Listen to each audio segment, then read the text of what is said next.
بسم اللہ الرحمن الرحیم۔ السلام علیکم عزیز طلبہ، بی ایس پاک اسٹڈی یا بی ایس جو دیگر شعبہ جات ہیں ان میں پاک اسٹڈی سبجیکٹ جو ہے لازمی ہے۔ تو آج ہم ٹاپک پڑھیں گے کرپس کی تجاویز۔ اس سے پہلے ہم قرارداد پاکستان کا ٹاپک ڈسکس کر چکے ہیں اور 1935 کے ایکٹ کو ڈسکس کر چکے ہیں۔ 1935 کے ایکٹ کی صوبائی خصوصیات ابھی رہتی ہیں۔ تو عزیز طلبہ، لاک ڈاؤن کی وجہ سے حکومت نے پہلے بھی دباؤ ڈالا تھا کہ یہ آپ آن لائن پڑھائیں۔ جب مارچ میں لاک ڈاؤن ہوا تو اب بھی یہ ہے۔ تو میرا خیال ہے کہ تعلیم کے ساتھ ساتھ تعلیم تو مجبوری ہے آپ لوگوں کی حاصل کرنا، یہ دنیاوی زندگی کے لیے کافی ہے۔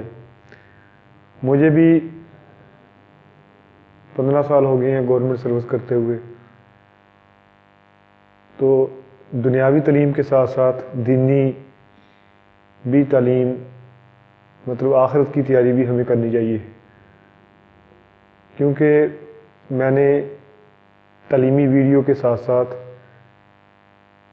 نبی پاک صلی اللہ علیہ وسلم کی احادیث مبارکہ پہ مبنی ویڈیوز آپ کو بھیجوں گا، ان کو آپ نے لازمی دیکھنا ہے۔ نبی اکرم صلی اللہ علیہ وآلہ وسلم کا فرمان عالی شان ہے کہ ایک حدیث کو، ایک سنت کو زندہ کرنا 70 شہیدوں کے ثواب کے برابر ہے۔ مطلب اگر ہم نبی پاک صلی اللہ علیہ وسلم کی باتوں پہ عمل کریں گے تو آخرت کی زندگی بھی جو ہے آپ کے ساتھ ساتھ میری بھی سمجھ جائے گی، کیونکہ جس کی جتنی زیادہ عمر ہوتی ہے اس کے اتنے زیادہ گناہ ہوتے ہیں۔ میں آپ سے بڑا ہوں تو عزیز طلبہ طالبات، تو میرے گناہ بھی آپ سے زیادہ ہیں۔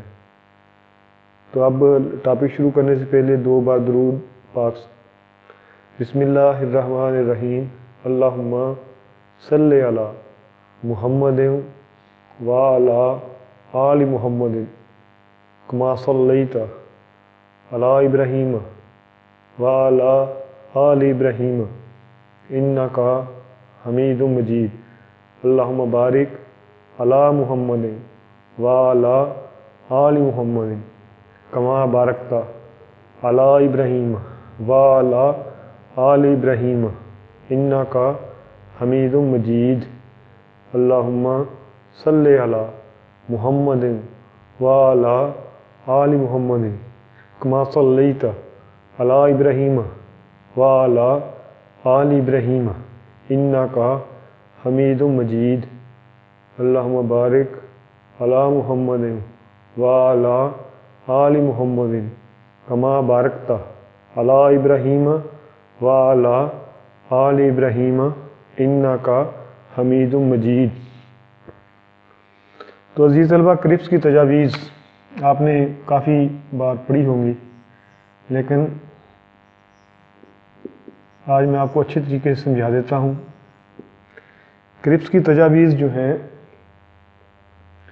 جب دوسری جنگ عظیم سٹارٹ ہوئی تو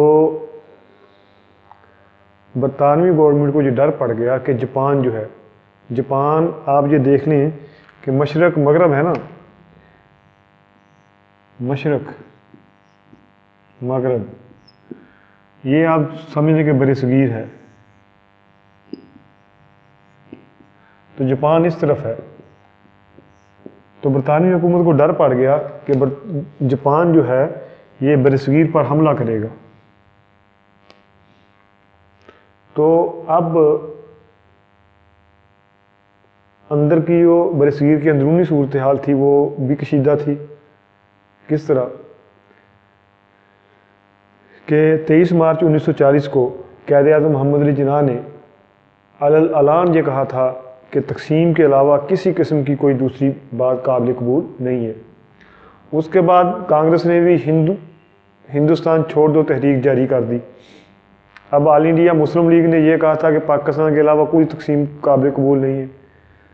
اب برطانوی حکومت کے پیٹ کے اندر ہوا ہوگی ان کو ایک طرف سے جاپان کا ڈر، ایک طرف سے برصغیر کے اندرونی حالات کا ڈر کہ اگر جاپان اس کے اوپر حملہ کرتا ہے تو برصغیر کی عوام اگر بغاوت کر دیتی ہے تو جاپان آٹومیٹک برطانوی حکومت کو شکست دے دے گا۔ تو جنگ عظیم دوم میں جو جاپان اور دیگر طاقتیں ہیں وہ قابض ہو جائے گی۔ اب انہوں نے ایک اور میں آپ کو بات بتاتا ہوں، یہاں پہ ایک اور بات بتاتا ہوں۔ 23 مارچ 1940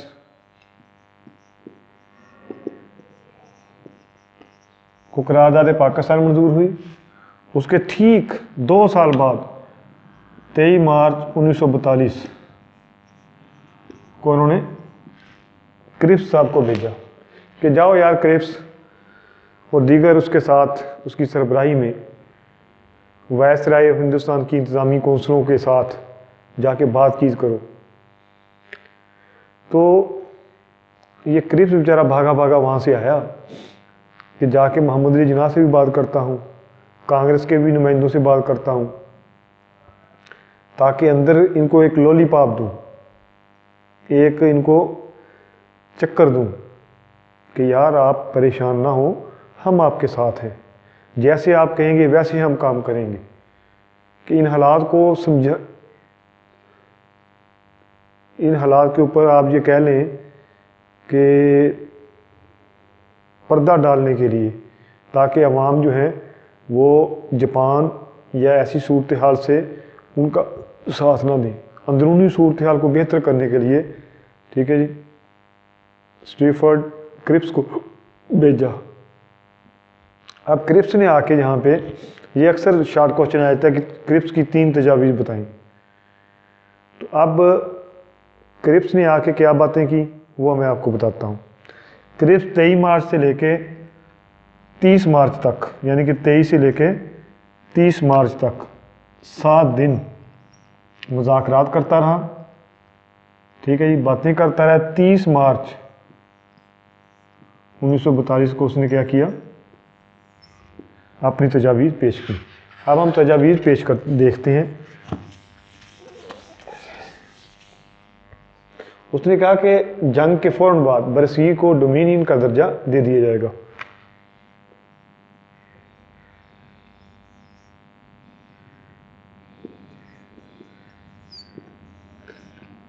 درجہ دے دیا جائے گا۔ دوسری بات 1935 کے ایکٹ میں جو کہی تھی انہوں نے کہ کسی قسم کے جو معاملات ہیں ان میں ہندوستانیوں کو شامل نہیں کیا جائے گا، تو اس میں اس نے کہا کہ دفاع اہم معاملات میں ہندوستانیوں کی شرکت۔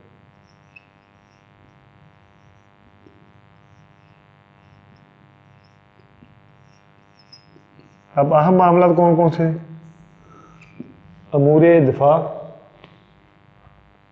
امور خارجہ، مواصلات وغیرہ سمیت تمام شعبے اس نے کہا کہ ہندوستانیوں کے سپرد کر دیے جائیں گے۔ دفاع، امور خارجہ، امور مواصلات جیسے تمام شعبے جو ہیں ہندوستانیوں کے سپرد کر دیے جائیں گے۔ مجلس قانون ساز کا قیام۔ اب اس سے پہلے انہوں نے جو اختیارات دیے تھے 1935 کے ایکٹ میں، اس میں بعض تبدیلیاں ہونا ضروری تھیں، تو اس طرح مرکزی قانون ساز اسمبلی منتخب کی جائے گی۔ مرکزی قانون ساز اسمبلی۔ اب مرکزی قانون ساز اسمبلی کو کون منتخب کرے گا؟ صوبائی اسمبلیوں کے ممبران منتخب کریں گے، جس کے چناؤ کا اختیار صوبائی قانون ساز اسمبلیوں کے ارکان کو دیں گے۔ یعنی کہ مرکزی قانون ساز اسمبلی جو بنائی جائے گی، جو اس کے ممبر آئیں گے، ان کو کون منتخب کرے گا؟ ان کو منتخب کرے گا صوبائی قانون ساز اسمبلیوں کے ممبران۔ ٹھیک ہے، 3 باتیں ہوگی۔ ڈومینین کا درجہ دیا جائے گا، اہم معاملات میں ہندوستانیوں کو شامل کیا جائے گا، مرکزی قانون ساز اسمبلی بنائی جائے گی، لیکن اس کو ان اراکین کو منتخب کون کرے گا؟ ان کو منتخب کرے گا صوبائی اسمبلیوں کے ارکان۔ اس کے بعد اقلیتوں کے حقوق کا تحفظ۔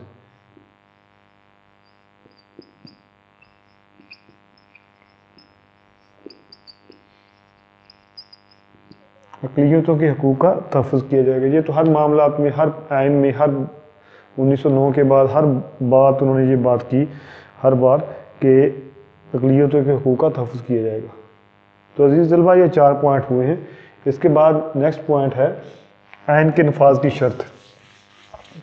اچھا یہ آئین کے نفاذ کی شرط ہے نا، اس سے کانگریس کو بڑی پیٹ میں درد ہوا، ٹھیک ہے، کانگریس والوں کے پیٹ کے علاوہ بھی بڑی جگہ پہ درد ہوتا رہا ہے۔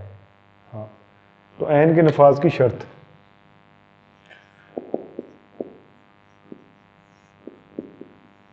انہوں نے کہا کہ ایک آئین بنایا جائے گا، ہر صوبے کو وہ آئین بھیجا جائے گا، ہر صوبہ جو آئین کو اگر پسند کرے گا تو وہ اختیار ہوگا کہ وہ مرکز میں شامل رہے، اگر وہ نہیں پسند کرتا تو وہ مرکز سے الگ اپنی آزاد حیثیت سے رہ سکتا ہے۔ مطلب اس میں انہوں نے یہ بتایا تھا کہ اگر کوئی صوبہ آئین کو پسند نہیں کرے گا کہ آئین بنایا جائے گا، جب آئین مکمل ہو جائے گا تو ہر صوبے کو توثیق کے لیے بھیجا جائے گا، اگر وہ آئین کو پسند نہیں کریں گے تو ان کو اختیار ہوگا کہ وہ مرکز سے الگ ہو جائیں۔ اس کے بعد 5واں پوائنٹ جو ہے، اس کے بعد جو 6واں پوائنٹ ہے وہ ہے کہ استدراج کا حق یا ویٹو آپ کر لیں، ویٹو کا حق۔ اگر ان تجاویز میں تبدیلی یا ترمیم کی گنجائش نہیں، انہیں مکمل طور پر منظور یا مسترد کیا جائے۔ مطلب ہر جماعت کو حق اختیار تھا کہ وہ اس کو اختیار بھی کر سکتے ہیں، اس کو ویٹو بھی کر سکتے ہیں۔ اب اس کے اوپر 2 بڑی جماعتیں تھیں، مسلم لیگ اور کانگریس۔ مسلم لیگ کے لیڈروں نے، جن میں قائد اعظم بھی شامل ہیں آپ کو پتہ ہے، تو انہوں نے اس کو مسترد کر دیا یکسر۔ انہوں نے کہا بھئی اس میں، قائد اعظم نے کہا کہ اس میں تو مطالبہ پاکستان کی بات ہی نہیں کی گئی، مطالبہ پاکستان کو صاف صاف الفاظ میں اور فوری طور پر تجویز کیا جانا چاہیے تھا، تو اس لیے مسترد کر دیا۔ اور کانگریس نے اس لیے مسترد کر دیا کہ ہمیں جو ہے آئین والی بات منظور نہیں ہے، وہ کہتے تھے کہ ان تجاویز میں پاکستان کی بو آ رہی ہے۔ تو عزیز طلبہ اس طرح کرپس کی جو تجاویز تھیں وہ ناکام ہو گئیں اور کرپس ناکام اور نامراد واپس لوٹ گیا۔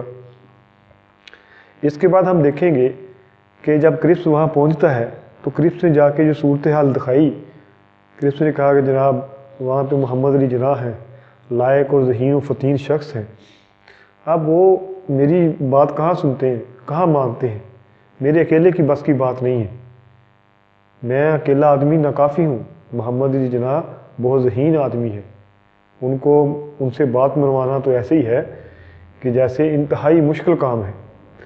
تو انہوں نے پھر کیا کیا، ایک اور پلان بھیجا، ٹھیک ہے جی، اس پلان کا نام لارڈ ویول پلان یا شملہ کانفرنس بھی اس کو کہتے ہیں۔ اگلے ٹاپک میں آپ کو مجھے بتائیں گے کہ کرپس کے بعد کون سا پلان ہوا۔ پروفیسر رؤف رشید وینس کو اجازت دیجیے، اللہ حافظ۔